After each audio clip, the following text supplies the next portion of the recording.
So tell me your name and tell me your thoughts on, why Black maternal health is important and Well, Black Maternal Health Week in specific. Oh, of course. My name is Felisha Floyd. I am a certified lactation counselor and international board certified lactation consultant. I'm also the founder and creator of Blactavist, which we're coming live now, which is the advocacy page for promotion of Black breastfeeding, decolonizing breastfeeding, taking back our power, really creating an avenue or a safe space to really impact, support, and decrease barriers in the Black community. So about Black Maternal Health Week, I think is so important. I mean, it's definitely what I live and breathe every day. The fact that we're highlighting it and focusing and bringing attention to it, I really first want to applaud the creators of Black Mama's Breastfeeding that created this week, the second year that we're having this week. Because this is the type of, especially let's just for first of all, highlight the theme of it this year, decolonizing research, okay? Yes. Hands down to those founders, because first of all, every time we spit off research or we do whatever when it comes to breastfeeding, because especially as from a career standpoint, you shouldn't have a lactation consultant that gives you counseling techniques or helps you from a place that is not evidence-based. Because the career field is based on research, based on evidence, what's chosen. But the problem is, and what we're finding and what we've known for years, but we're just highlighting it, is the research that's out there is definitely not for us, and it's definitely not by us. So what works for the white folks, what works for white people and the research based on, don't work for communities of color. So I just want to highlight the importance of that theme is decolonizing the research. And two, I think the importance of it, Black Maternal Health Week, because of the disparities and the morbidity in Black maternal health and in and infant feeding and infant death in the Black community is real. Everyone wants the thing that I struggle about, because as many times in maternal health field, folks, my focus is lactation, but so many times I see groups that say, oh, we want to decrease barriers, we want to decrease disparities and blah, blah, blah. But it's all talk.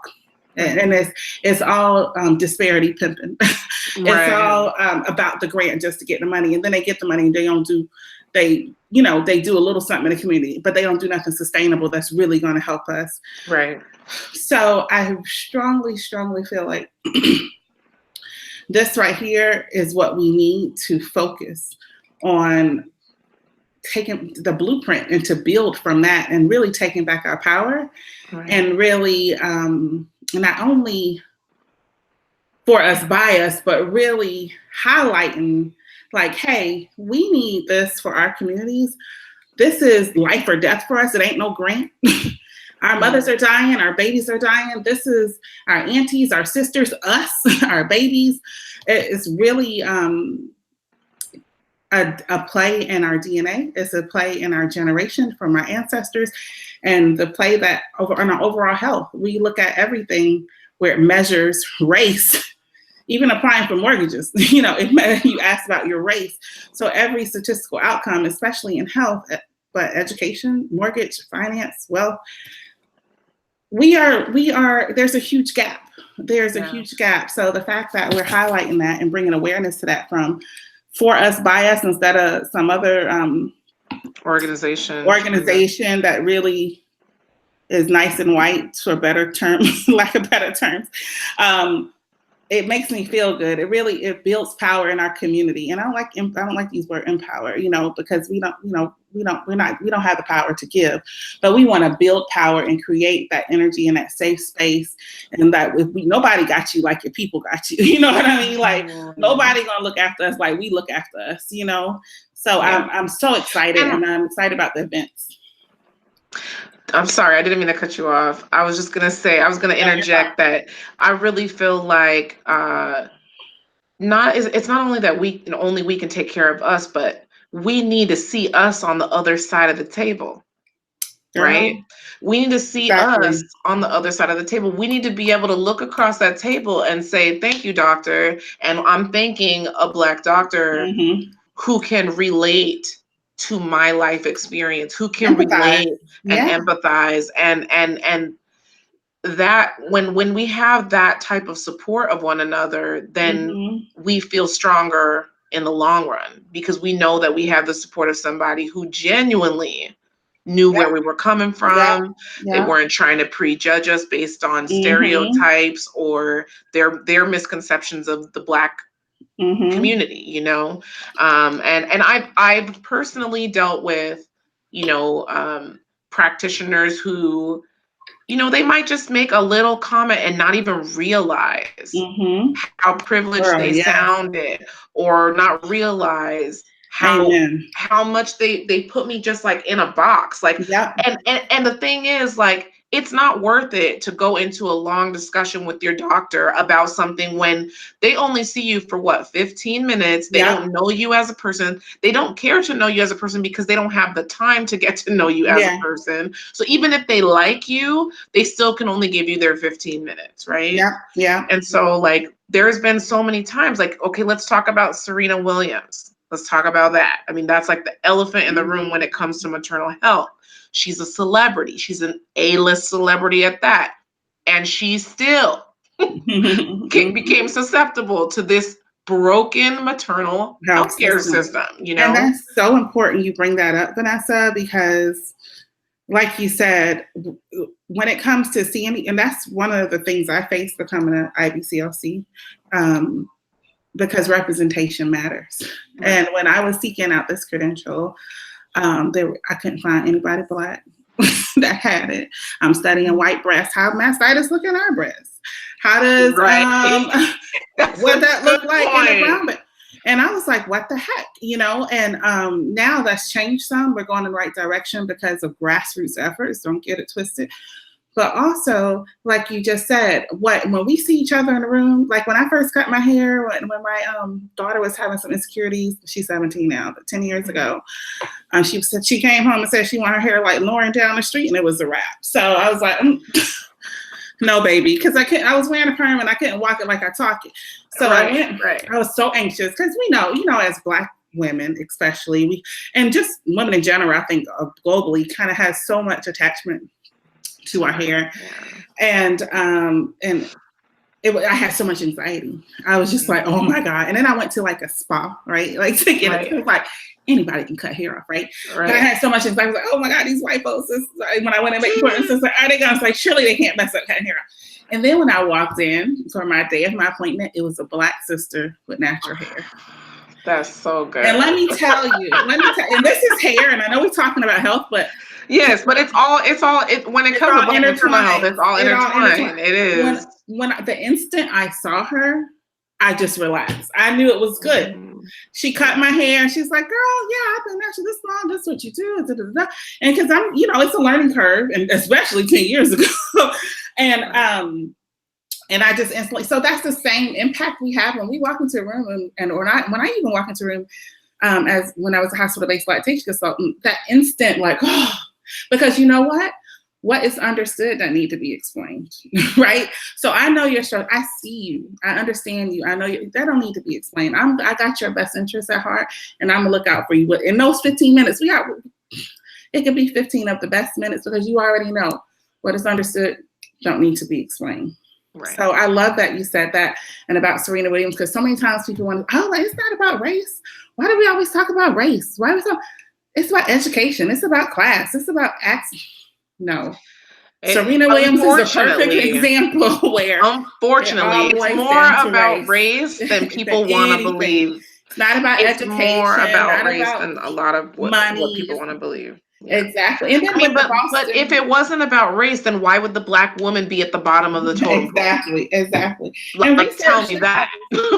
And research shows, and I know I posted this statistic on my page before, it's probably time to post it again, and I talk about it when I do my speaking engagements, is a Black woman with a college education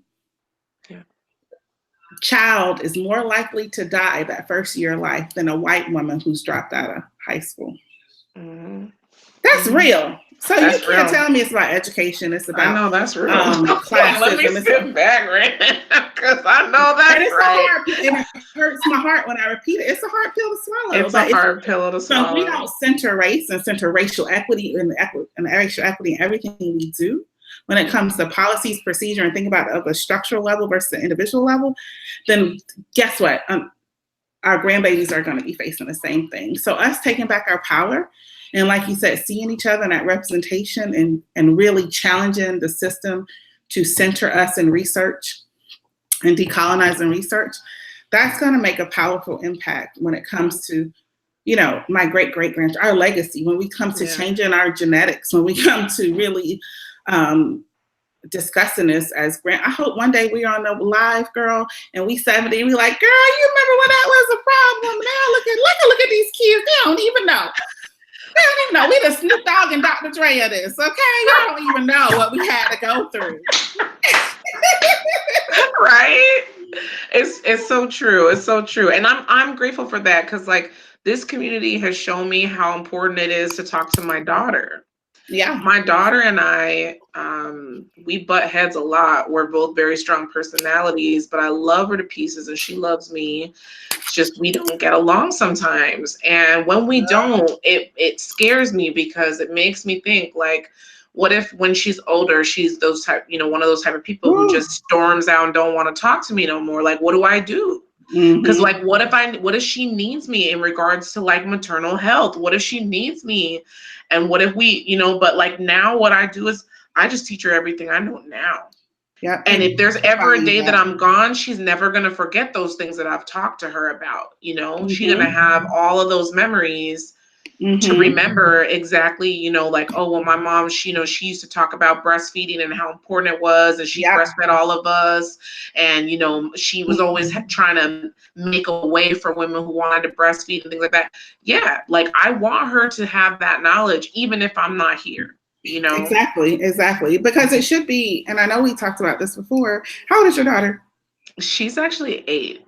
Okay. So I started talking to her about periods and pubic hair and all that. Normalize it, girl. Breastfeeding. I mean, it's a lot, because my mom didn't talk to any of it about me, or didn't talk to me about any of it. Yeah. So I just really want to normalize it. I have to. Like, okay, so let me tell you something really, really quick. It's a cute little funny story for this podcast.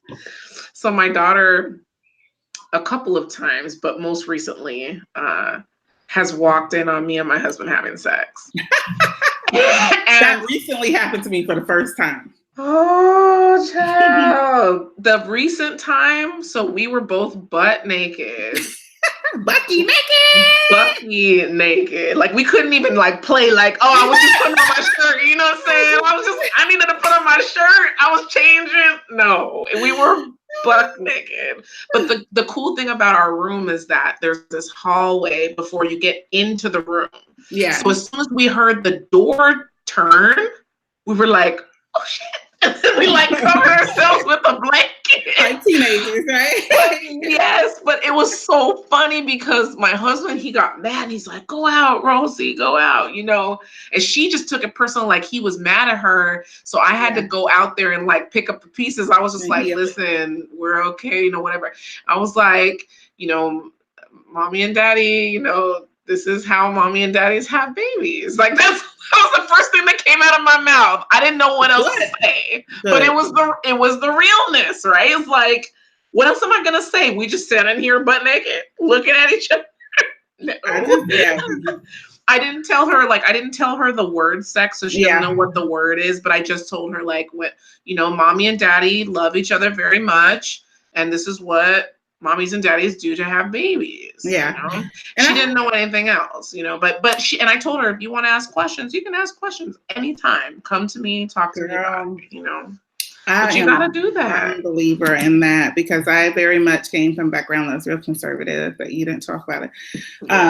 And so with my kids, like, we talk about everything. Like, and my kids are 11, 12, and 17. So my 17-year-old was my guinea pig child, right? So no, that's right. I'm like, girl, if she only needs 3 sessions of counseling as an adult because of me, then I consider that a win. Okay. Look, I give my kids, I know I ain't perfect, so I give my kids at least 3, maybe 4 sessions of counseling because of mama issues. And like, you know, that's what but you're right. Like I talk to my kids early, talk about sex.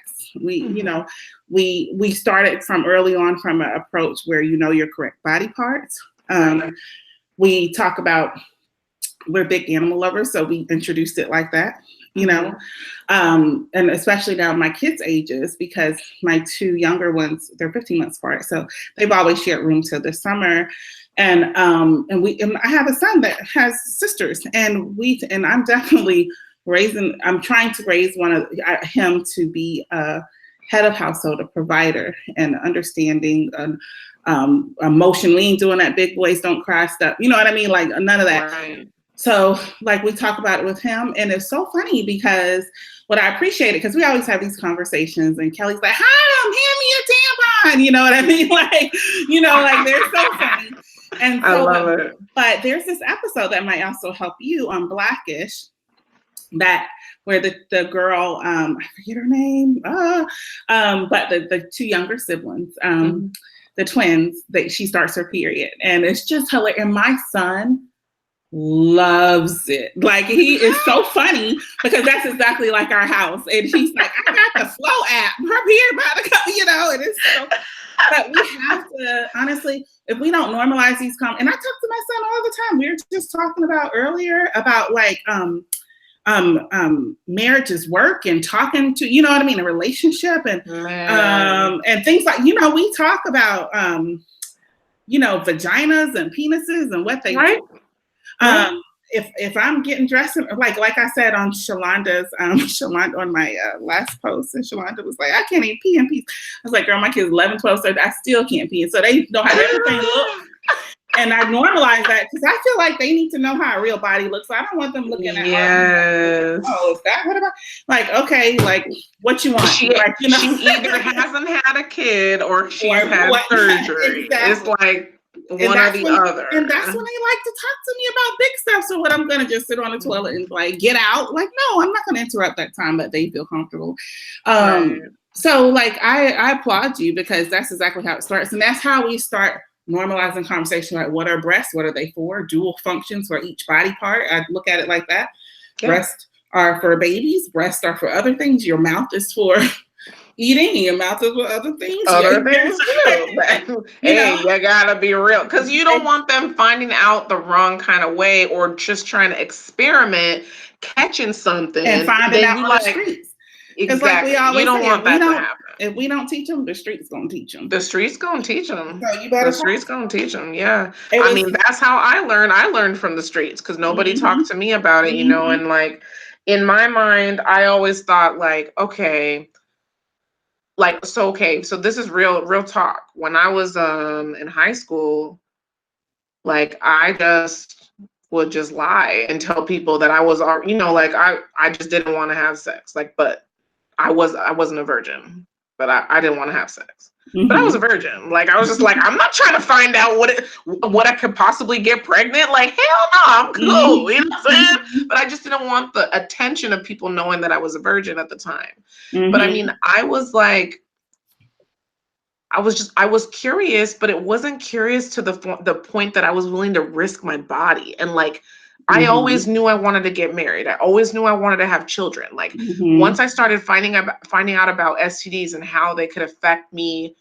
and my maternal life, like what that would look like, that's when I was like, I'm not doing none of this stuff that these other girls are doing. Like, I'm hearing about it, but I'm not doing it because I don't want to be in a situation later on that I have to go and sit down and explain this to my parents. Like, I don't want to do that, you know?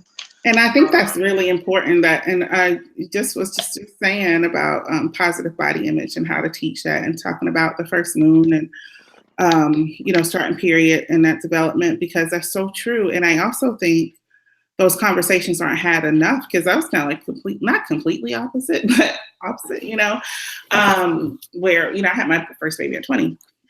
Oh, wow. And in college.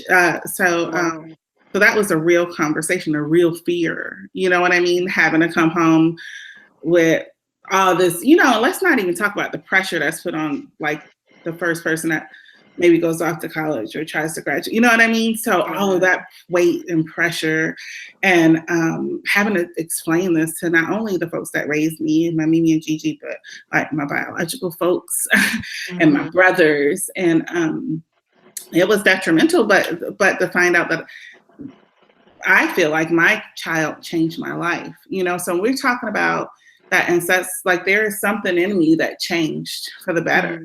And we're talking about taking back our power, and that that line that goes in, that golden thread that thrives through our DNA, like it's so significant. We can't dismiss that. And my husband and I were dating in college, and now we're married, but it was a true fear. But I feel like in my situation, you know, I was just post chemo. So I was told I won't be able to have children. Wow. So that's why we weren't, obviously, you know, but it was just so scary, just all around. And I think we need to normalize that. So with my daughter, she's been dating this little boy for almost 2 years, and we had conversations, and I'm like, girl, tell me when you think back, because we're going to go get you on something.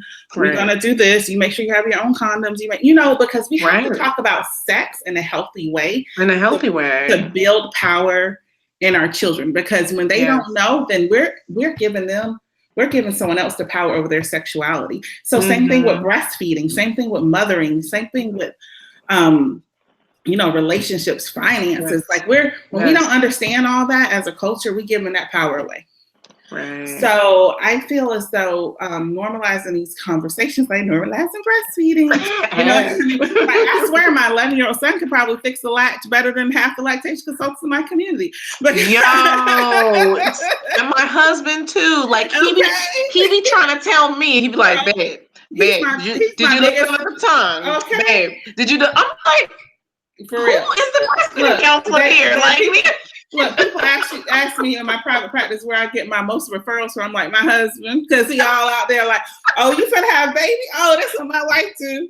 My wife a breastfeeding counselor. And finally, I had to tell him, I'm like, you know how long I had to do to get, like, can you please at least get my business card? Because I can't get away everything free. You want me to pay some bills? He'd be like, no, call her, man. Here's her number. She'll tell you all about that. Where you delivering at? Oh yeah, that stuff. Like, and I'm just like, you're like, so you paying me, right? Like, exactly. You gonna cut me a check? Exactly. I'm like, what? That's so like, funny. We always, I mean, so I try my best, even when it's uncomfortable. Like, I try my best to normalize all conversations and don't try to make it seem, I get an Oscar for parenting because make it seem, and I never forget, and I'll leave this story alone. We'll really get into.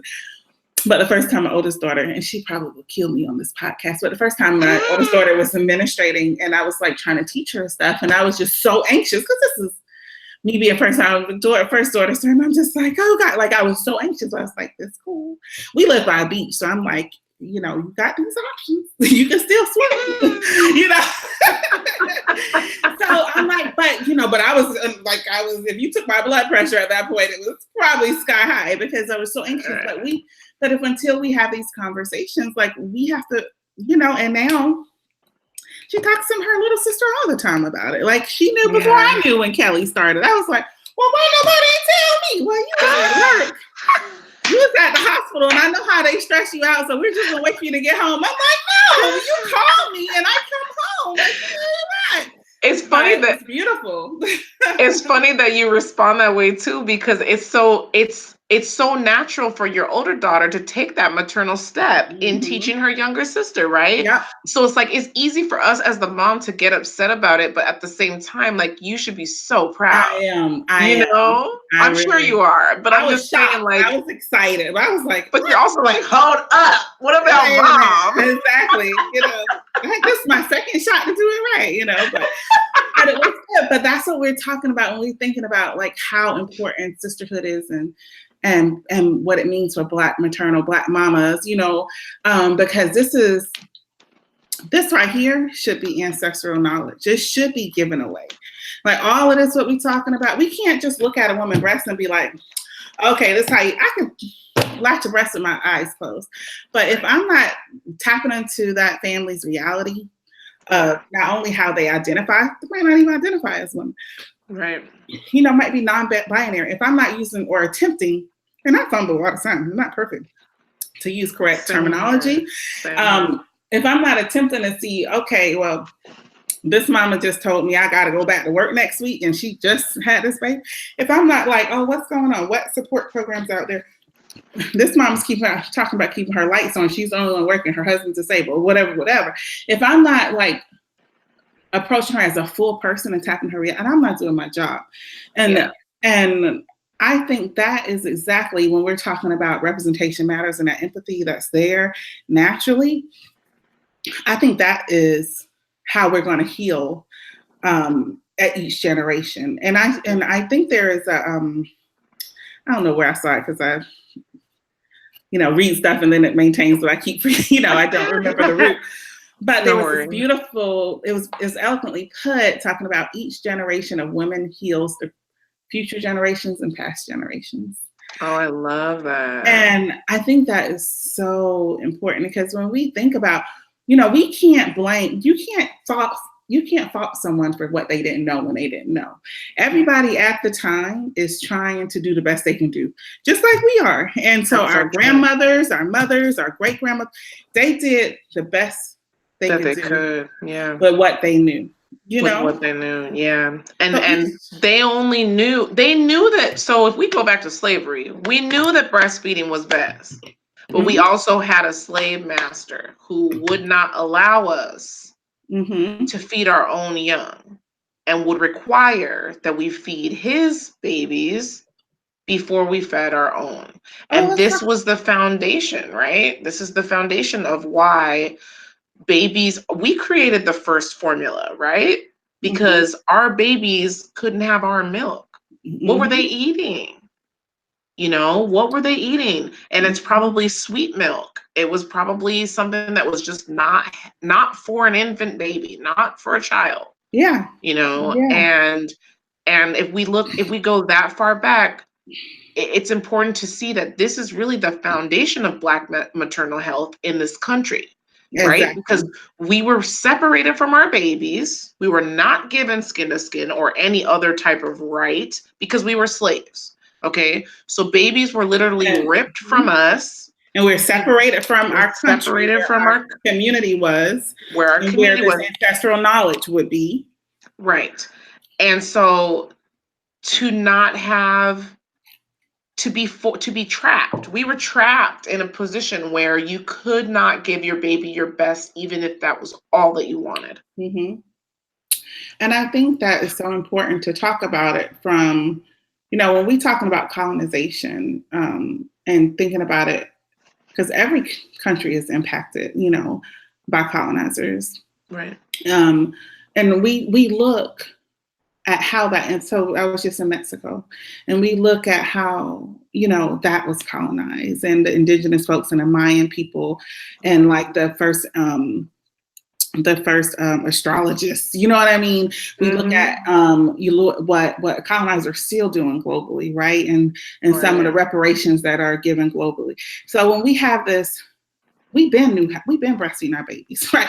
Like generations. So when we were taken and stolen, right? Let's call it. Well, we were sold. Let's talk about that. When we were stolen, you know what I mean? We were taken from our mother country.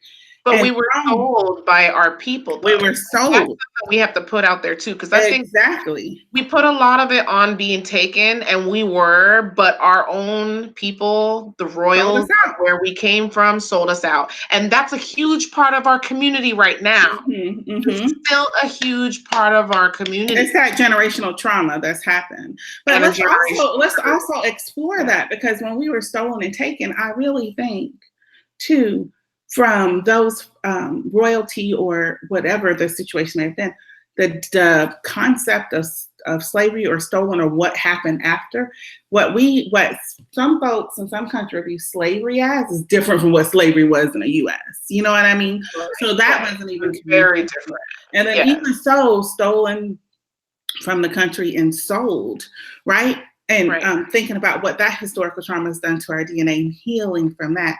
And I think I spoke with you this before, but when we were talking, I know it's action, it's fiction, but we were talking about like Black Panther, right? And Killmonger character and Black Panther, and how the tension built, right? And you think about that tension he had right there. Think about that carrying on generations and generations and generations of children and children and children. Yes, exactly. Totally. I totally. So although it's a fictional, but it's deep. Like it's deep, right? It's deep. And so when we think, we have to discuss all of that, because we can't just encompass, just a little bit of it, because until you understand a full scale of it. And Dr. Joy DeGruy, if those that don't know her, please look that sister up. She is amazing. She talks extensively about epigenetics in the Black community, and how epigenetics is a term coined by, we knew it's been happening, but until white people, Jewish people coined it in the Holocaust, right?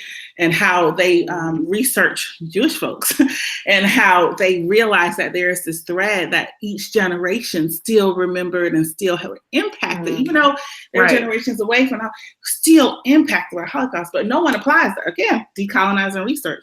No one applied this to slavery. It's like, oh, pull yourself up by the bootstraps, right? So until Dr. Joy DeGruy, like, she took that same concept and applied it to slavery. And some of the things you can look up on YouTube, her whole lectures on YouTube. But some of the things she highlights is how we mother, one of the examples she gives that I love, and it just when I first heard her, I was a hot pickle mess. I was like, Lord, I didn't go to therapy for the next 6 months over it, because one of the things she talks about is like, we can be in the same cafeteria and these two can be friends. My son, Hiram, and this white lady's son, Jimmy, could be friends. And the white lady is like, the white lady is like, oh my God, Jimmy is so smart. I mean, he does so good. And I just can't believe how quick he can do those fractions. And I need him to come over and like tutor Jimmy, because Hiram just is so brilliant. Like, and then we're quickly say, girl, he's brilliant at school, but when he come home, I don't get him to clean his room. Like, we quickly. Oh yeah, I do that. I do that. Deep. It's deep. It's deep. Girl, brought me to tears, because that's what we do. But what that stems from, what that comes from, according to Dr. DeGruy's research, is when we were in captive, and we talk about U.S. centric in this standpoint, right? This we know Black is anti-Black is global, and even internalized racism, but no, it's not there. But we talk about it from a U.S. centric standpoint. When we talk about slavery, we knew that when our children were a certain age, and the master, the enslaver, realized that, oh, Hiram, he's strong now. He's doing so good at doing whatever. Man, he's strong. That was a threat to us. They're going to be sold off. So we would quickly be like, Hiram, man, that boy's so stupid. I tell you, I can't even get him to do and degrade and condescend our own, so we can keep them with us as a form of survival. Because if we said that and tried to do that, we could keep them with us longer. Because once that master realized that he can continue to make profit off our children, right? We were no longer in power of our own generations. So think about that, and that golden thread through epigenetics. And like you said, when I was like, it brought me to tears, because I do that. And I was like, oh my God, why do we do that? White folks don't do that. No, they don't. It's because of that generation, that ancestral epigenetics. And epigenetics is what's in the memory of our DNA. Yeah. And so this is why it's so important. Okay, really quickly, let's touch on this topic before we finish. I think that we've covered a lot, and a lot of great information. But I love it though. I feel like all of these are topics that we're not talking about enough in the community, in the breastfeeding community, in the Black community, in the Black maternal health community. But really quickly, I want to touch on Nipsey Hussle, because we talked about this in Baltimore, and his message of unity, like, it speaks to me within my soul. I don't know how else to put it, but I never listened to his music until he was already gone. And now that I listen to it, I'm so sad that I didn't listen to him when he was alive. But I feel so much power when I listen to his music, and it's not like, yeah, sure, he'll use curse words or whatever because it's hip hop, right? But like his message is so deep. And so like I feel honestly, and I'm really curious, like I wonder if he was breastfed. I wonder if his mother breastfed him, because I would not be surprised if he was. And not to say that he was so deep because he was breastfed, but I do feel like he tapped in to that ancestral knowledge, that he knew for some reason that he had a path that he needed to walk, and to walk it a certain way. And when he did that, that it was going to make a dramatic impact on his community and the people around him.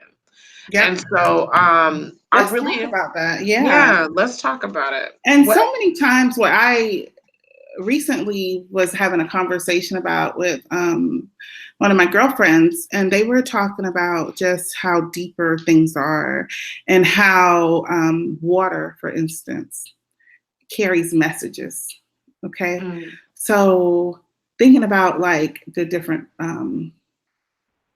animals. I mean, I think it's a little creepy and deep, however your lens is, but just thinking about like, how would this how did we know this over there was doing that? And then we have these generations apart, right? So talking about with the memory and water, and thinking about breast milk, and I'm glad you said that. Thinking about breast milk, and I don't know if she breastfed or not, but we know breast milk is 88% composition of water, right? And I honestly feel like in my heart, and I don't know if there's research, obviously this is deeper than what you can put on paper or you can quantify. I honestly feel like when we breastfeed, and we take back, I use that hashtag, take back our power, because we are given that ancestral knowledge and that connection that's there that you can't quite, you can't quite put into words. We're given that ancestral love and knowledge through our milk, because our milk to our babies, in that memory. When you talk about Nipsey Hussle and how he pulled from that ancestral knowledge to unite and to send that message the way he needed to send a message, and how the universe had him send a message, and the short time on earth, the purpose he sold, the purpose he has served and showed in short 33 years of his life, and the messages that he was able to give, he definitely fulfilled the purpose that he was supposed to fill in a physical form.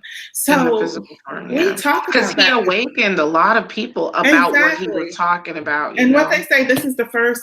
I'm not from the community of Los Angeles, but they were saying that this is the first unification since the riots, since the Rodney King riots. That's huge. That's huge. Man, one person, decades. Yeah, that's deep. That's so deep and so healing, and how, but it's unfortunate because so many times tragedy brings us together. We talk about Eric Garner, we talk about Tamir Rice, we talk about Trayvon Martin, we talk about, we talk about Tupac, we talk about, you know what I mean? We talk about because always talk about, you know what I mean? Like, we can talk about the message there, and sometimes it's disheartening, but it's important that folks serve their person in physical form to let us think on a deeper level. Yeah. And think about even just looking at some, let's take it to Pac, that's my favorite poet. Right? Some of his messages that are still relevant to, he was young, right? When he was murdered. And the message is still relevant and relevant today. And I think Nipsey's going to be very similar in years and years come. And he's right now shining and thriving through his messages and his music. I mean, deeper. And the more you listen to his music, let me tell you, it's deep. I mean, it's deep. And so, but also too, I also think when something like this happens to our community, the tragedy and the trauma stirs up a lot as Black mothers. Yeah, it really does. It does something to you. It really does. Because you thinking about the baby that you're breastfeeding, and what's the future for him? What's the future for her? What's the future for your child? Because the way that the system is set up, we're not set up to win. Girl. He had to go through so much to win, and he won, but man, it still ended that way. Yeah. It's like no matter what, those were the cards. You know what I'm saying? It's like, yeah, you can shine all you want, but we still gonna handle you in this way. Exactly. You see what I'm saying? And then for it to come from his own, to come from somebody who was nearby him, come from another man of color, to come from somebody who comes from maybe you know, and so going even a little bit deeper, like, you know, we don't know, because all of these slaves are brought from different parts of Africa.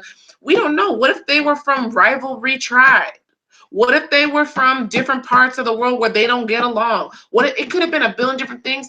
At the end of the day, though, when you go back and look at some of these pictures, I mean, goodness, that one. Did you see the one picture with him and the 12 friends where he was in the middle? Yeah. And like the dude was on the side. It looked like Judas and like the Last Supper. Yeah. Like I was like, yo. I mean, so many times it is. I mean, we talk about Dopey. I mean, he was a young, amazing rapper out there. The man that killed him was in his video the year before. And it later say hater is always in your circle, right? Your biggest haters in your circle. But you know, deeper than that, I also think too, when we talk about what the structure of racism and the system has done to our people, and the survival that takes place in our people, and what we had to do to survive and dismiss our own. And even so, just think about, for example, like when Black folks who could pass move up north. Do you think that was easy for them to go to a white community and assimilate to white folks and leave behind everything? No, because you can't have contact, you can't have ties, because it's about assimilation and survival, right? Right. And the streets is survival, right? And thinking about that, and so structurally, and what the structural racism has done to, we always talk about it from a perception of Trump, Black versus white and structure, but we need to dissect what it's done to our own people. We talk about that assimilation, that survivalship. We talk about colorism. You know what I mean? Right. We talk about let's not even get into us with interracial dating and what that brings. You know what I mean? Right. It's deep. It's deep. So what not only happened, you know, what our DNA is there from our mother country, but what this system has done to us as a people is deep. So when that person couldn't see bigger, you know, taking Nipsey's life, didn't even think twice about it, straight from a survival assimilation mode, survival assimilation. When I see you walking down the street and you are a threat to me or my community, you finna get got, plain and simple. It ain't no questions asked, you know. So and really, again, where we talk about taking back the power in our community, what Nipsey was trying to do, and really reach back, you know what I mean? Reach back and move forward. You know, you can't elevate to the next level without bringing folks with you. And I think a lot of people try to do that. A lot of people just try to go on their merry way and forget about everybody who brought them to where they were. You can't. Let me tell you something. Look at Imitation of Life. Look at that movie, Imitation of Life. Like, come on, you know what I mean? Oh my gosh, man! Like, you know, you can't do that. It's deep, so we got to address all of it. So people say, "Oh, black and black, no." You know, first of all, I don't even want to get. That's a whole nother hour. But you know, we have to address. That's why I said it's so much more. This is a shame that someone from his own circle killed him, but it's so much deeper than that individual base, right? We have to address it from a systemic society, from that blueprint structural way, to really build power in our communities and have programs of support and have these conversations, these leaders, these role models that are having these keep it real conversations with the next generation, so we can do better. Because every generation that's for it, you always want the next generation to do better, so they can learn from our mistakes, you know. And this being a situation where, since really, you know, we thinking about, like, you know, how we learned in the hip hop culture, like from Pac and Big, you know, like that, the rivalry and what that really could do, and the detrimental impact that can have on our community. We talk about even our own, you know, like let's talk about Malcolm X. We talk about, it's deep. Marcus Garvey, like, you know, it's deep, it's deeper, and they were all our own people. Right? That did it. So we have to really look at, because it's going to keep happening. Every generation will experience their own version of that, and it's going to keep happening until we really look at it from a structural level, where we look at it from a level where a policy level, a systems level. How are we going to go back and change how the system was? Because the system isn't set up for us to win, right? It's set up for white men to succeed, period. So how are we going to go back and change that and do so things like Black Maternal Health Week, Black Mamas Breastfeeding, Normalizing Breastfeeding. This is how we do it. Grassroots efforts. Like, this is what we got to do. It's elbow grease. We don't get paid for this. You know what I mean? Right. It's not about money. It's about elevating the next generation. It's about giving back to our community because we want the next generation to do better. I want to work my way out of a job. There shouldn't be no such thing as a damn international board certified lactation consultant. Like, that should have been grandma teaching that exactly. to I the should be able to go grandbaby. right over there to my Aunt Priscilla's house and be like, girl, I heard Mama said you had these same problems when you breastfed. What am I gonna do? You know what I mean? Right. And like, this is it's common knowledge. Just like midwife, just like OB, just like, you know what I mean? All of that, the monopolization, the colonization of the ancestral knowledge. So the same thing with our community. So Nipsey hurt so bad that it's like history repeating itself. And we got another chance for a leader in the Black community to lead the way and to learn from it.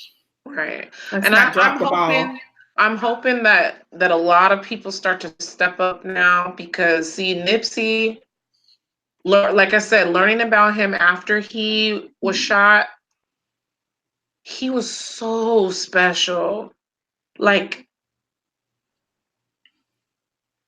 the fact that he didn't even grind through a contract, through a record label. He did all his stuff independently. Like, that alone, let's say he never even had a dope message to spread. Mm-hmm.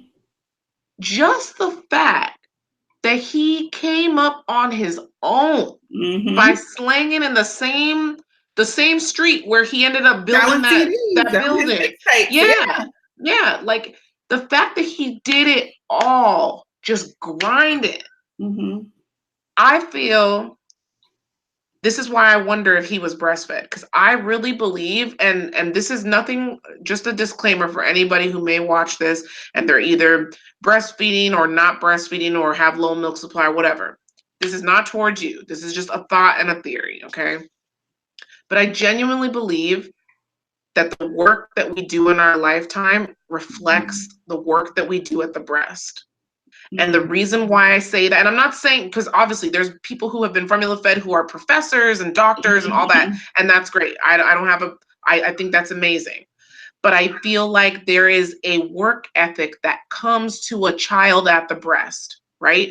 They've got to really hunker down and figure this out, or they're going to be hungry and crying. And babies understand that. They understand the importance of figuring that latch out, because they know that if they don't do it right, the milk ain't gonna flow. Babies understand that on a human level when they're born. And so, and I wouldn't say right out the breast or right out of the womb, because they're not hungry when they're born. They're not really hungry for another day or so. But once they feel those hunger pains, then they understand, I better figure this out. Now, it's not just on the baby, it's a learned skill. So mama's got to have that knowledge and education to be able to help baby at the breast.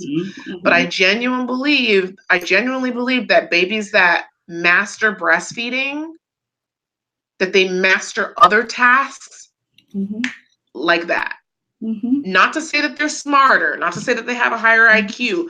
It's just they just have the way of putting those puzzle pieces together. And I really believe that that's something that he was able to do. He was able to pull from all the things that he had learned in his lifetime and all the things that he has studied in his lifetime, and not only put it into his music, but put it into actual practice in his community. And I think that, I mean, if I was to find out that he was not breastfed, like, it wouldn't bother me at all. But the way that he presents himself and the way that he was toward Laura London. So, like, Lauren London, I feel so deeply for her. I just want to send her some good vibes and energy right now, because I don't even know what she's going through. Like, I had commented on her post that she made from my personal account, not from the Normalized Breastfeeding account, but I was just like, coming from a perspective of, I know that I found my soulmate, so I don't know what you're going through knowing that you lost yours. Like, all I can say to you that I hope someone would say to me if this ever was to happen to me is that you should follow his light and reflect on the special alone time that you had with him that nobody else had. Mm-hmm. Because he was such a powerful, special person. Only she has those memories. Only she can know that feeling, you know? Mm-hmm. And so I really hope and pray that she's doing all right, and that she's feeling at peace. But I really believe that he had a certain way of honoring her Mm-hmm. Mm-hmm. and showing that to the community. And that in itself, like, I don't care what type of dude he was a stand-up dude just to do that. Like, Mm-hmm. he honored her in every way, shape, and form. Like, it was his Grammy interview, and they asked his girl about her body, like, after having a baby. And he was like, she killing it. That was his response. She out here killing it. Like, I'm trying to like, you know what I'm saying? He was still honoring her and like just showing her that praise that she needed to and that she deserved from giving birth to his child. You know what I'm saying? So like I could tell just from that interview alone that he had a certain respect for that postpartum body. And if you got respect for the postpartum body, let me tell you something. You got respect for the whole package, exactly. For the whole feminine. Yes, you do. And that's the thing that really drew me in the last like 24 hours. I think I saw that post on Sunday, and I was like, whoa! You know, some dudes are like, yeah, it's my girl, whatever. But like, he was just like, I don't know what y'all talking about that snapback. She over here killing it. Like, and it's true. Like, I remember when I was younger, I was always like, my body don't look like a woman's body, and I couldn't understand why. And it's because I had never had children. But it's like after I had kids, I started to see my curves, and I'm like, okay, I didn't know I was gonna have all that, you know. So I feel like the way that he was able to honor her and talk positively about her on just every level, and even just you see in the photographs like his love toward her, and just appreciation of her. You know, like I know that she lost somebody very, very special, and I hope and pray that she's doing all right. You know. But I agree. It's a difficult conversation, and I think that, you know, I just hold her in light and healing, and knowing that the impact he made and the light that he was able to shed and continues to shed, and the legacy that he's leaving, that she can, like you said, like really lean towards his light to guide her, and to know that he's with her still after death in spirit, you know, and to know that, you know, she was able to find that, you know what I mean? Because so many times, like we, unfortunately, some folks just don't have that type of love, and to know and experience that type of love. I think too with, you know, on his approach and his grind, you know, that does speak towards so much, because we do know that it's, you know, breastfeeding's hard. Like, it's difficult. And it does take practice and patience and all of that good stuff. And I do think that there is a certain type of tenacity that takes place and resiliency that goes, and triumph that happens when that relationship is able to happen for some families, no matter whether it's one time in the hospital or or however you make it your own. But I do feel as though that's a certain completion that takes place when it comes to being able to create that resiliency in your child. That's why also too, I encourage families that choose to pump and breastfeed, or families that choose to use artificial baby milk. That's why too, I encourage them to still hold your baby skin to skin. Oh, yes. Feed your baby close to you. Yes. You know what I mean? There's still let them have that same connection. Don't crop, you know. I mean, me and my kids are 15 months 15 months apart, and my son didn't latch for almost 2 months.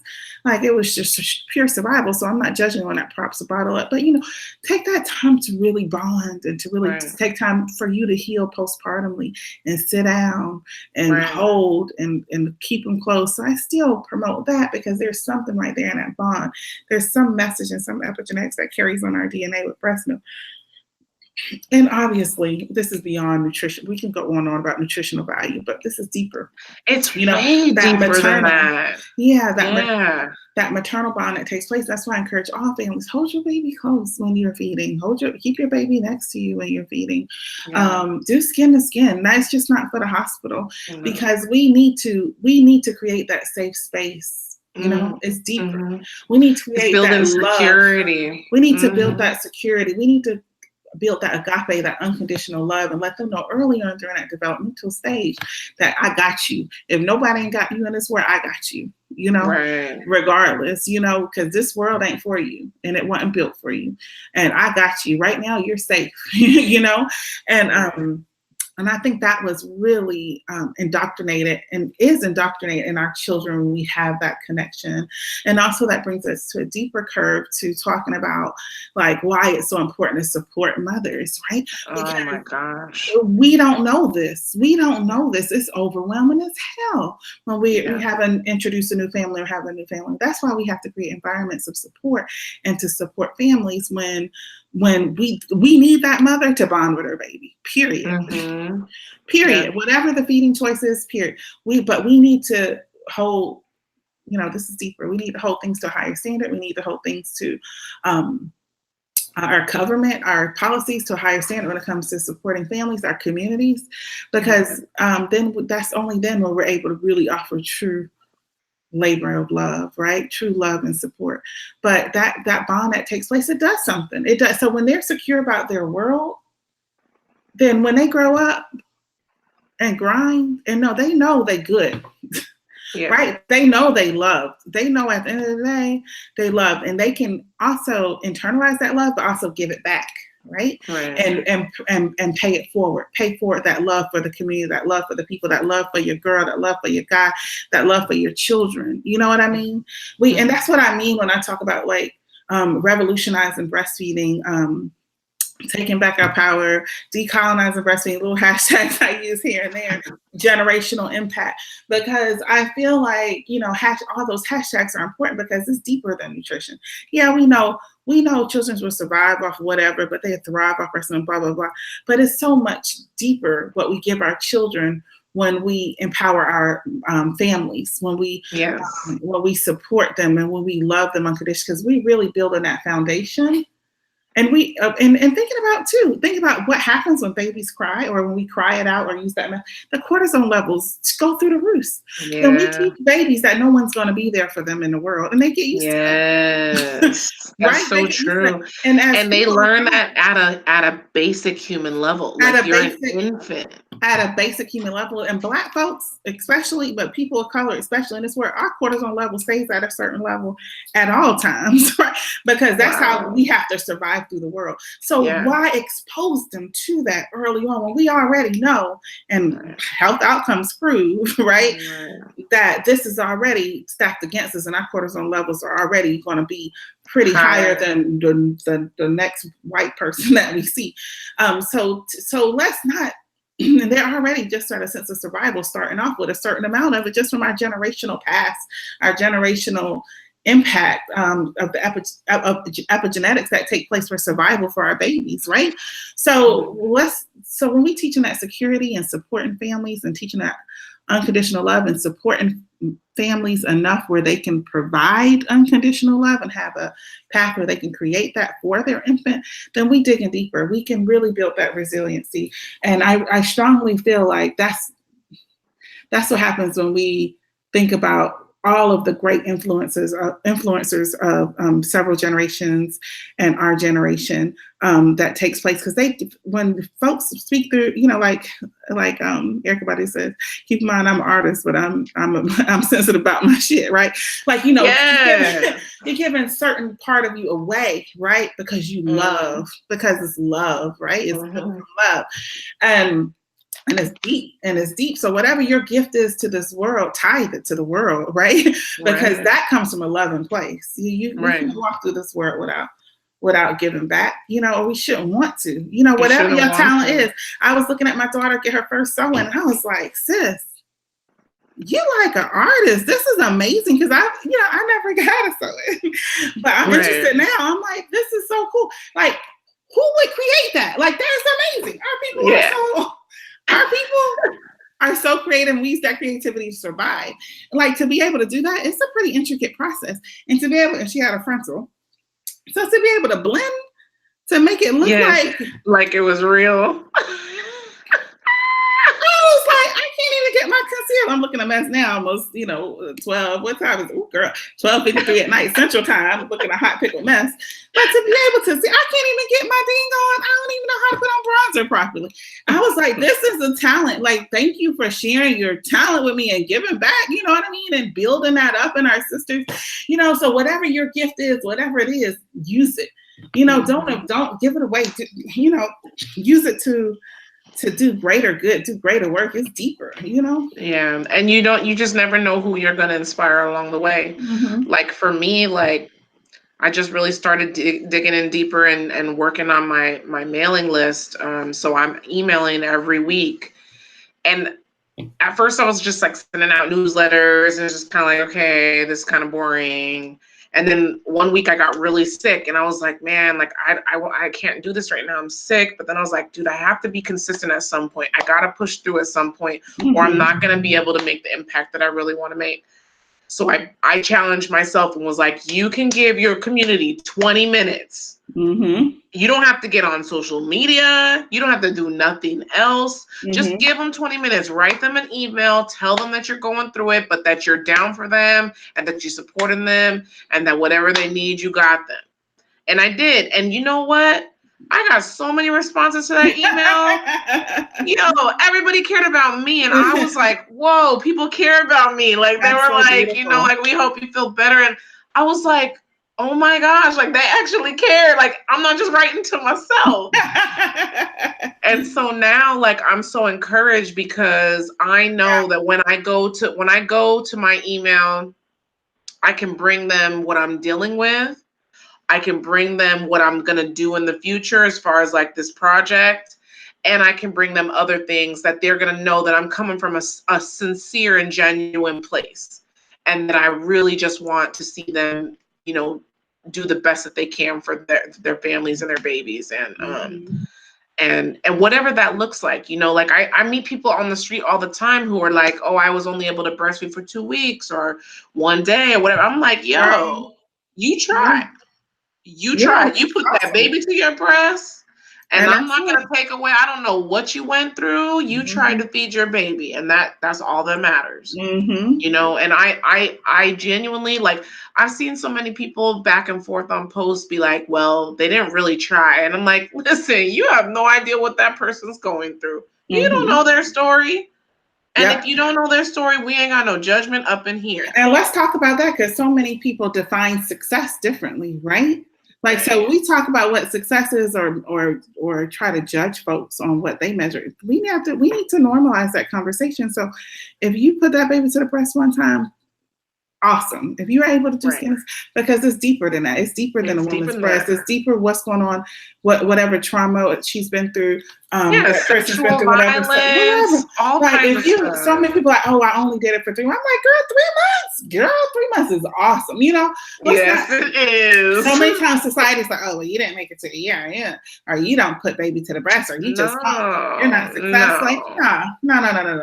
No. Let's change the culture around that. And I think that's really like what we have to do.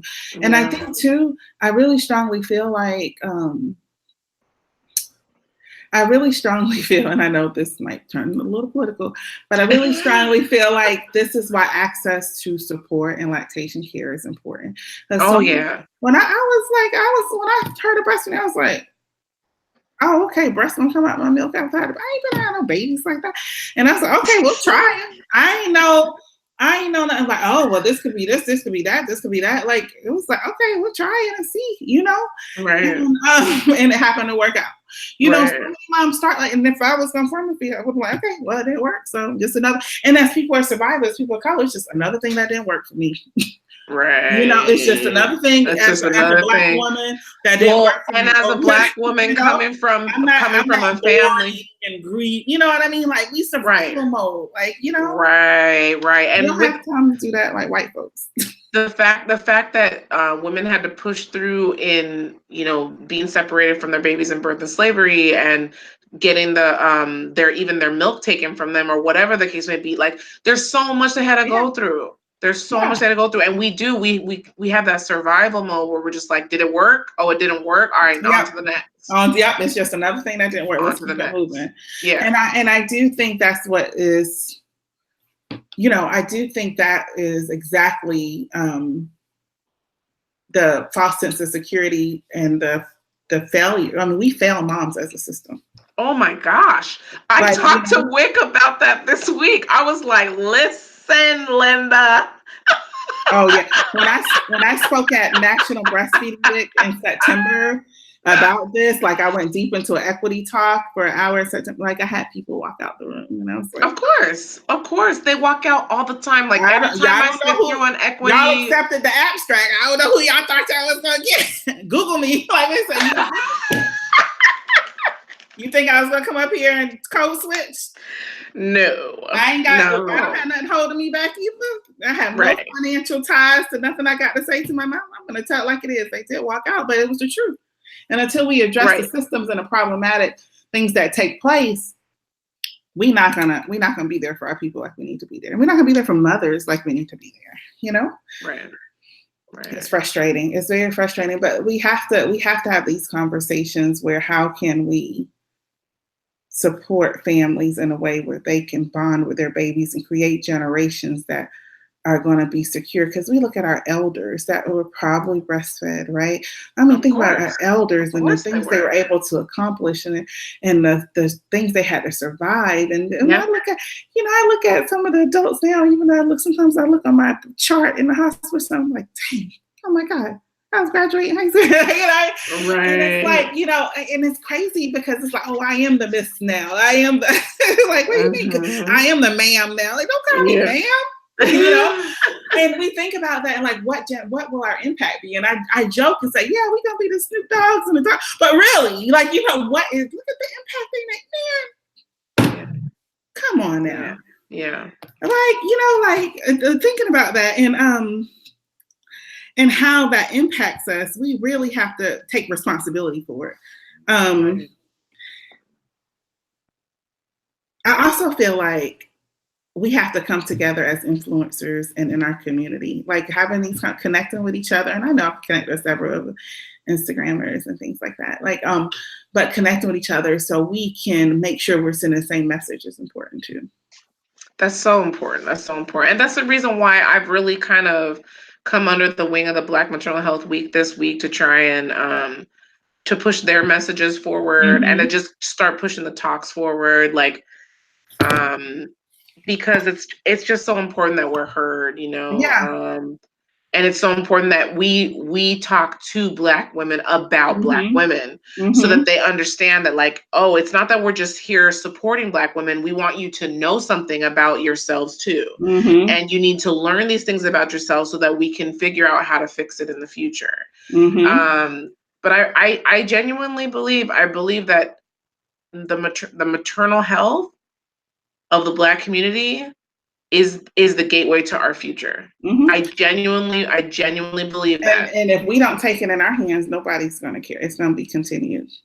And that's why it's so important. Like right now, we are making that pathway and that avenue to a bigger discussion that's going to be going on for generations. Because before now, nobody discussed this. You just took it in bed and kept it moving. Like, they were knocked out 3 days and kept moving. Like my mom was just saying to me, like, she said, nobody ever asked me if I want to breastfeed. Like, there was, they just gave it for me. This is how you mix it and keep it moving. Like nobody ever. So thinking about the conversation we're able to have now that we're we're building power in our community in these conversations for the next generation, so it could be better and better. So we can create like the largest class of lawyers that ever graduated, the largest class of researchers that are here now. And researchers need to look like us so they can care about our community and report adequate research that's going to be able to impact all communities, right? Because what works for white folks don't work for our communities, right? It doesn't always work. I don't think they understand that though. Like, I think it's more trying to explain that, like, because, like, for instance, okay, let's just give it for instance. So you've got a white family, let's say dad's in the home, let's say there's maybe a toddler sibling, and mom's breastfeeding. But let's say mom's not working, you know, she's fully supported by dad. Dad's highly supportive of her breastfeeding. And so it's really just, all she's really dealing with is maybe watching the kids on her own until he comes home, you know, taking care of household duties, whatever, by herself, and breastfeeding and dealing with all the issues that come along with breastfeeding. So like all the pain and the discomfort and things like that. Whereas if you flip the script and we talk about the other extreme is a Black single woman and how the hell she's doing it on her own. Because let me tell you something right now. And breastfeeding. I can't do that shit. That's what I'm talking about. And breastfeeding. Yeah. And I'm not talking about one baby. I'm talking about 4. Like, let's say she's got 4 and she's a single mom. She got to go back to work. That's why I love that video. This is Jessie.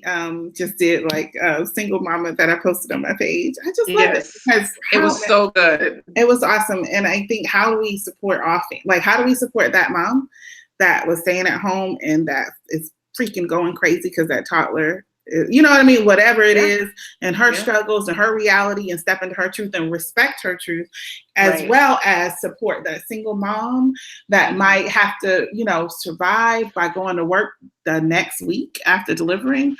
And when we address race, so this is why it's so important. This is why I speak so heavily about racial equity, because when we address race and we center that Black family, everybody wins. Okay. Yeah. It's just like the ADA. Mm-hmm. It's just everybody. I use that cutout in the sidewalk of my suitcase and my grocery cart all the time. It was, you know, however, the purpose of it for access to folks that aren't able to physically hop on a curb themselves. Right. So we have to look, and that's why. And people, it ain't about race, it's about this, about class, about education. Like that's why it's so important to center race, because when we center race and we have policies that center race, everybody, and again, something like affirmative action. Who benefits the most from affirmative action? White women. I mean, yeah. like, come on, let's talk about it. That's true. So, that's very, very true. It's deeper. It's bigger than us. You know, this is bigger than us. I remember how Kimberly Seals-Allers in her book, she talks about feminism being a hindrance to breastfeeding. And a lot of people who follow my page are feminists, and that's great. I don't have any problem with feminists, but there is a very huge difference between white feminism and Black feminism, because white feminism never included Black feminism. Mm-hmm. And white feminism is what's kind of leading a lot of the different feminist groups that are happening now. Oh, girl. And so it's hard because, so like I said, when I grew up in a community of all white people. So I have a very different way of viewing white people. I haven't always dealt with racism. I dealt with it later on in life. And it was a big shock to me. It was wait a minute, whoa, you're Black. I had to deal with that. Do you know what I'm saying? And I always knew that I was Black, but I had to finally deal with my Blackness and accept my Blackness and then move forward in my Blackness as this is who I am and this is what I'm here to do and this is my purpose in life. But when it comes down to it, you don't want to think that it's about race. But if everything around this country and how it was built had to do with race, then how do you think that conversation just disappeared? It didn't just disappear. And we have to realize that race is a social construct, right? This is something that the definition of it has changed over time. Yes. According to the how the white man wanted to perceive it. Okay. Right. So that's so deep. And I think that's why, and when I grew up, I was raised by an auntie since the age of 8, but I grew up in Bronx, and every morning we sang "Lift Every Voice and Sing." We went to the auditorium. We sang it before. We took trips to field trips to the Apollo. We Malcolm X elementary school. You know what I mean. So I think that, and even though it was such a short period of time, I think that really installed a foundation. So when I grew up in Athens, Georgia, which was really diverse as far as Black and white, but I went to a historically Black college, and I chose to go to a historically Black college on purpose because I knew that foundation and what that meant and how important that was. But really, my first in-your-face comeback with like, oh shit, racism. Excuse my language. Sorry. No worries. I'm fine with that. I allow cursing on this podcast. It's all good. Racism was like, in Charleston, South Carolina, right? And when we in the early 20s there, and I was like, oh man, this is deep. So when the unfortunate shootings happened in Charleston, that didn't take me by surprise. I'm like, who has lived in Charleston and like really lived there? Because I was there for 6 years, and every year I was raising my child there, I had to have a conversation. It was something that came up where I had to say, "You're a beautiful African American girl." Jacob said he didn't like Black people, even though we done been to all Jacob's birthday parties for the past 4 years. You know what I mean? Like every year we left when she was. It was something. It was something, and so when that happened, I was like, this is very unfortunate, and I'm not down, I'm not condescending the incident or nothing like that, but it just wasn't a surprise to me. Yeah. The elections just weren't a surprise to me. You know what I mean? White folks are trip. That was, I think for me, it wasn't that it was a surprise. It was more just, okay, now we have to deal with this, like for the next however many years. So, exactly. So I think that when like you said, when you have to dig deeper. You can't be in denial about it because so many generations ago, even just look at the natural hair movement. Yeah, man. Look at that. It's huge. Huge. My aunts would never to this day be caught outside the house with it. You know what I mean? So how about 60s and 70s? Okay. And I grew up in the South, so that's, you know what I mean? Right. I do think that cultural, geographical difference. So now look at, even 10 years ago when I cut my hair, people be like, you look like Cedar from Beat. But and now there's nothing wrong with that. What's wrong with looking like Cedar from BT? Our own people. It'd be our own people. Our own people. Me because I had long hair like the day before, and I'm brushable hair. Right. And until we took back our power, and I tell you, the moment it changed, Vanessa, the exact moment it changed, it's kind of crazy to think about. But when Chris Rock made that documentary about his daughter, I don't know if you. I don't think I've seen it. I've seen it. It's called Good Hair, and he made a documentary. Oh, yes. That, I kid you not, that's the moment it took a turn for the better. And then people were like, oh my God, I love your hair. And I was like, thanks. and also just seeing the products, I used to use VO5, leave it in with a little gel, that was it. That was the only thing available. Yep. And then when the products, I was like, what is this? Oh my God. Yes, there's so much now. They be having natural hair conferences and natural con and all these different. And I just, my hope is that same movement that took place, so that was the same movement in when we talk about Black maternal health and Black breastfeeding and Black birth and because our babies are dead. Yeah. This is life or death. Our babies are dying. Our mothers are dead. Yeah. Mothers have an anxiety about even going to the hospital to deliver because their stress level is so high because they know the statistics are against them. The prematurity rate of our infants causing, infant mortality to be the highest. Not only the access to human milk and NICU, the access to mother's own milk. This is life or death for our community. So if we can do that with the natural hair community and our own culture and embrace that, then damn sure, be golly, we could do it We could do it. Maternal child health and breastfeeding, and really looking at it from a systemic way and telling these people that no, that what works for you and your hair owl does not work for me and my hair owl. And we both have access to hair products, but I need something that's going to respect my hair and how it grows out my hair. And I hope that we have that same demand when it comes to talking about maternal morbidity and infant mortality. Because it's life or death. Like it's just like worrying about our sons and our spouses going out and to the world and being killed, and our daughters and our Black women that are Sandra Bland. You know what I mean? Yes, oh my gosh, like, man, that story got me. Yeah, like we have to address that, because just like we have, it's life or death for our communities. And until we look at it from a life or death lens, like we are really going to grapple and not really grasp the answers for our community. That's true. That's very true. Felisha, it has been amazing talking to you. It always is. I know. We be having these conversations on the telephone, and I always be like, man, I got to get her on the podcast. It's going to be lit. Full disclosure, let me tell you, I called Vanessa. I was like, girl, you right? Okay. I had to get off the phone for the 100th time because my daughter was crying for something. And I called her, we were talking, and we're like, it's late. And she's like, girl, let's get on the live. And I'm like, girl, what? It's literally 12 o'clock. I'm looking a mess. I ain't had on a bra all day. I travel a lot for work. So when I'm home, I'm like, you get what you get at home. You get Felisha what you get in the streets. You get Felisha what you get in front of 1,000 people on the podium. Right. Okay, give me a minute.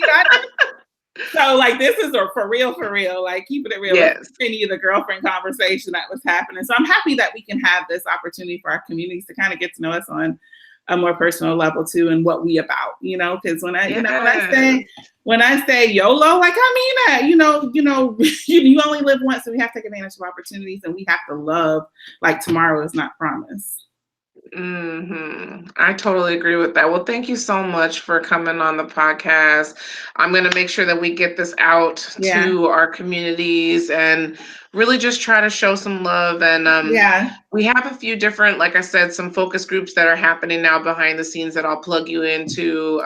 Please do. Yeah, because there's so much going on right now, and so many emotions. And I think that we can both be some really strong advocates to help see some things change, moving forward. I think so. I think we can continue to build this power and take back our power and have that impact. I can't wait till we are in our 70s, Vanessa, and having the same reflection. Like I'm sure all of our folks we admire are. We creating a Chronic right now. This is the Chronic album. right. We're gonna come back and tell you like, hey, listen, it's gonna be real. Hold on, really quick. I'm gonna play this song really quick because I want you to know why Nipsey speaks to me so much. This song, I'm not gonna play the whole song, I'm just gonna play a part of it. But it's called Dedication. And it makes me think of breastfeeding. It makes me think of, how moms, he says dedication, hard work, and patience.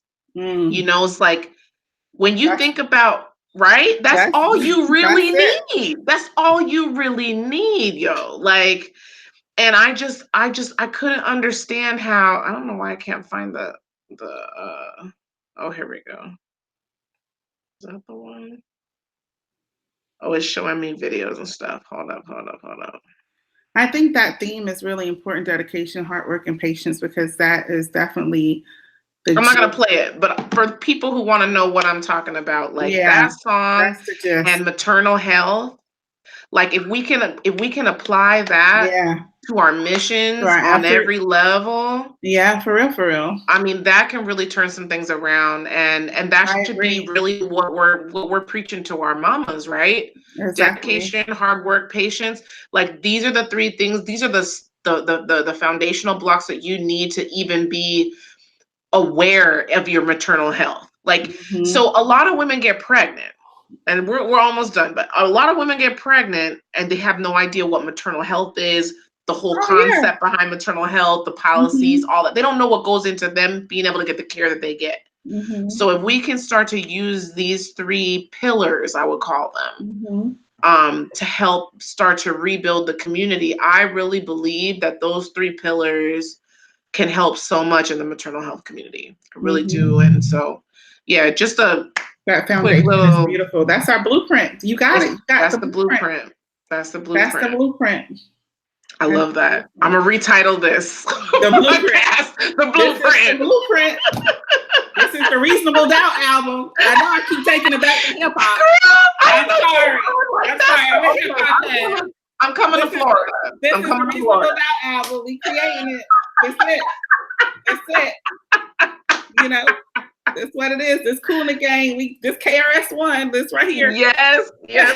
Tribe Called Quest. We're Busta Rhymes. Yo. We're taking it out right now. We taking it out. Take it all out. Take it all out. Look, yo, we can go to the West Coast too. We can talk about Mac 10, Ice Cube, NWA. Yo. Yeah, okay. Easy. We gotta talk about. Let me tell you something. Oh my goodness! And let me tell you something. The hip hop community right now, like we got Remy Ma. She's breastfeeding, yo. We got Cardi B. Okay. Cardi B. I don't know if she's still breastfeeding, but she was. We got all these people. I instantly posted that video on my Instagram. Yes. We have to normalize these. Our sisters need help. They might be. Hey. They need to be able to reach out for help. They need support too. They struggling just like we are. Just like we are, and on different levels. So yes, I appreciate you pulling all them hip hop heads out. You know, we didn't talk about Wu-Tang Clan. Okay, Wu-Tang forever. Or we could talk about the Wu-Tang Clan. Wu-Tang Clan. The Wu-Tang Clan. Listen, let me tell you. We say that it's so funny because I just because I'm from a different background, and so I just explained to my kids what set tripping was, and like they suburban kids that's growing up in Navarre, Florida, they're only people in their class, and I'm like trying to bring in all this, because like you won't learn today, and I'm like this is set tripping, and they like. What? Like, so I said, when you rep your set or you come and you try to disinfect, you set tripping, you there? Yeah. So this gonna be Wu-Tang Clan. We gotta try and get some hip hop heads on this maternal health kick, like for real. Okay. Because on the real, I feel like the hip hop community is a place where we can have these discussions. I really do. We talk, and so many people went crazy about that Jay-Z first verse talking about Beyonce versus Churchill. Like, it's a way to get the message. Whatever avenue we can use, we need to really highlight that. I feel create that road and create that avenue. For sure. Because this is generational impact. We try to reach everybody. We even put it up. Look, we need to get Darius Rucker up there getting the country music too. What you talking about? All right. Do it. I love you, Miss Felisha. I'm so glad we were able to chat tonight. Listen, I'm gonna let you get some rest. I know you're tired. I know you got a lot to do tomorrow. I didn't, and I didn't want to waste any extra time anyway. But the song is called Dedication. Yeah, I'm gonna link it. I'm gonna link it up in the description as soon as the video's done processing, and I'll get all that information there. I already linked people to your Instagram, so you guys want to follow Felisha Floyd. She is at Blactavist on Instagram. You have to spell it. Yes, I've linked it in the description. Okay. I've already linked it in the description. And then you can follow me at Normalize Breastfeeding Official. Awesome. And then, definitely reach out, you guys, if you're in need of support. Both of us are always on there posting. You can comment or you can send us a DM. Hopefully we can get to you. But we just appreciate y'all taking the time to watch. I love my village. I love my village. Yes. And I really love the fact that now with technology, if we feel like the village ain't supporting us, we can create our own village. And that's something that's been very powerful for a lot of different people. And this is exactly the spirit that I've created Blactavist with, is create our own safe space. Yes, so beautiful. Thank you so much. I really appreciate you. Thank you so much for all you do, and I appreciate you having me on. I'm so honored. Thank you. You're welcome. And I'm gonna chat with you soon. We'll definitely be texting soon, and I'll get you some Okay. links and stuff to share. Okay. Sounds good, girl. All right. You get some rest. Love you. Mwah. Thanks, Bye. sis. All Bye, right. sis. Bye. Bye.